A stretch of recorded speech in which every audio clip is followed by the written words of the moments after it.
All right, welcome back to the Rise Personal Training Podcast. I'm Coach Wyatt here with Coach Chris. What's up, everybody? And today we're going to be talking about how to deal with a major setback without quitting. Yep.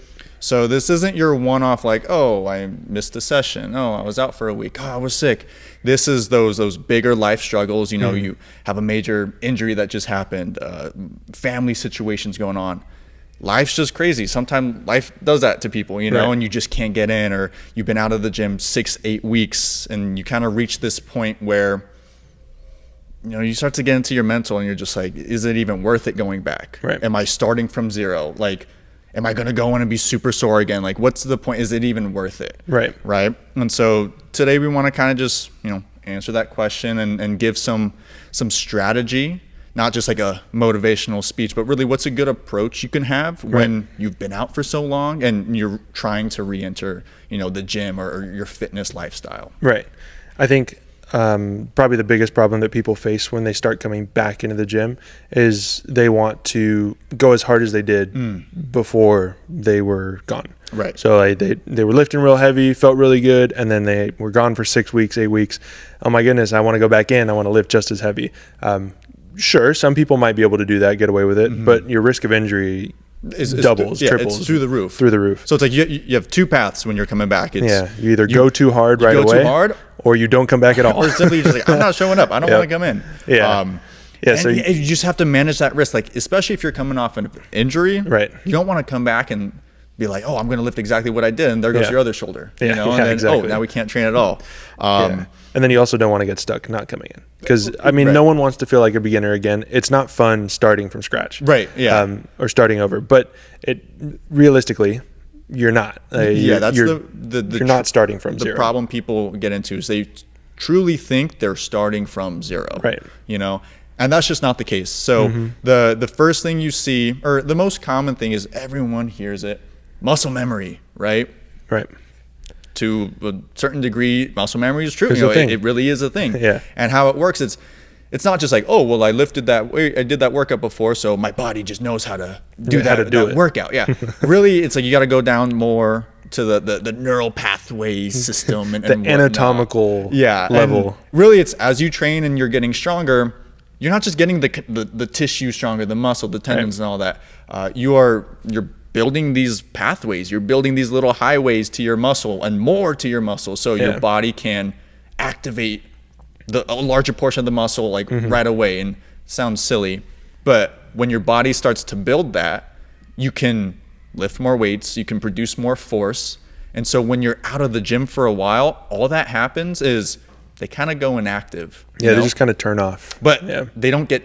They don't disappear. They don't get destroyed. Yeah. Okay, so when you do return to the gym, your body's like, oh, hey, we have all these pathways already here. So when we're doing the lifts, yes, it's heavy, it's tough, it's challenging, but your body's able to really stimulate the muscle a lot quicker than it did before. And so that's why you see muscle memory is really, you see the gains quicker than your first go around. Right. Yeah. I mean, when you first come back into the gym, the biggest thing is going to be is not measuring yourself against what you were doing at your peak. Because if you're gone for that long, you're not going to be able to do it. If you're doing 45 pounds in each hand for dumbbell bench press, coming back after 8 weeks, you're probably not going to be able to start right away. Build up. Yeah, you got to build up to it.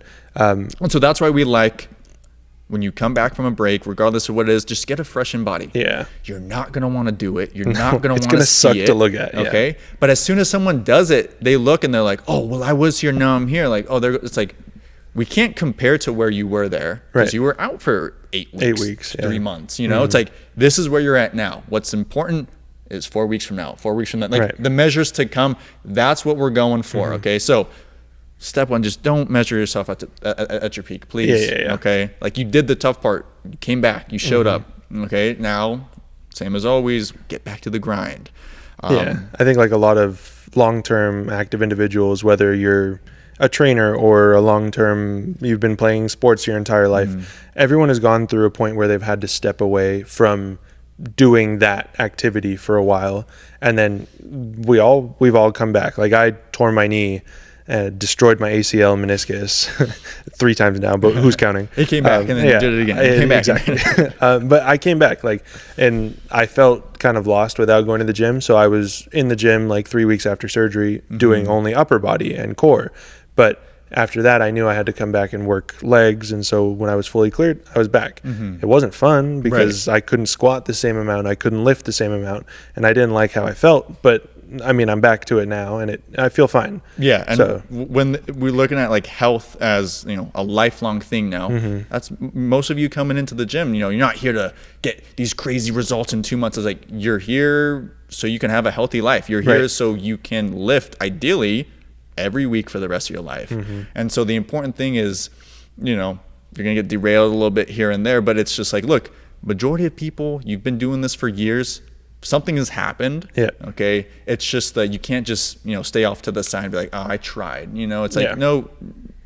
You got to get back on the horse. Exactly. They always find a way to reintroduce themselves to the gym and kind of go through that protocol, and they still keep lifting. They don't stop. Yeah. And so kind of going on to our next thing here, which is really more strategies to go off of or to think about when you're returning. First thing is, give yourself a short runway. Okay, so what that means is don't I'm out for a month. I gotta be back for a year. I can't miss a workout. I can't miss anything. All this stuff. Because as soon as you miss a workout, you're like, I miss it. What's the point of it? What's the point? Yeah. Start with, hey, I got 3 workouts this week. I got my 2 workouts this week. That's it. Get those done, and then it's the next week. Hey, I'm gonna do my 3 workouts again. So don't be looking so far. Just get back in, get moving, get doing something. Yep.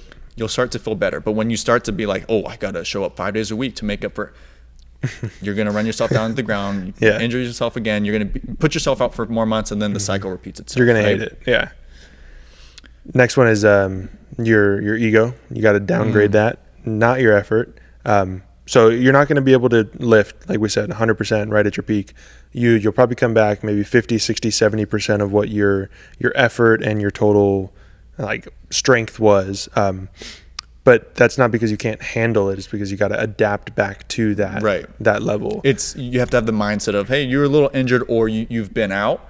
You could lift more. Yeah, but it's not worth the risk your first 2 weeks back. Okay, yeah, because we got to get you back into the flow of things. Exactly, getting everything moving again the right way. The muscle, might still be strong, but you have other tissue. You have tendons. I always say tendons and ligaments and joints. Like those all still have to build strength and catch up to the muscle. Right. And so you come back, you're lifting 100%. You're just way too high a risk of injury. And what happens, as I always say, when you injure yourself, the cycle repeats itself because then you're out for months. And it's just, again, avoid that. Leave your ego at the door. Lift properly. You'll know when it's ready to start pushing a little more. Yeah. Step 3 is focus on what you can do, not what you can't do. So we always say this is pretty prevalent with injuries. Okay, someone hurts their shoulder, someone hurts their knee. They're like, oh, I can't work out. I can't do anything. Yeah. It's like, no.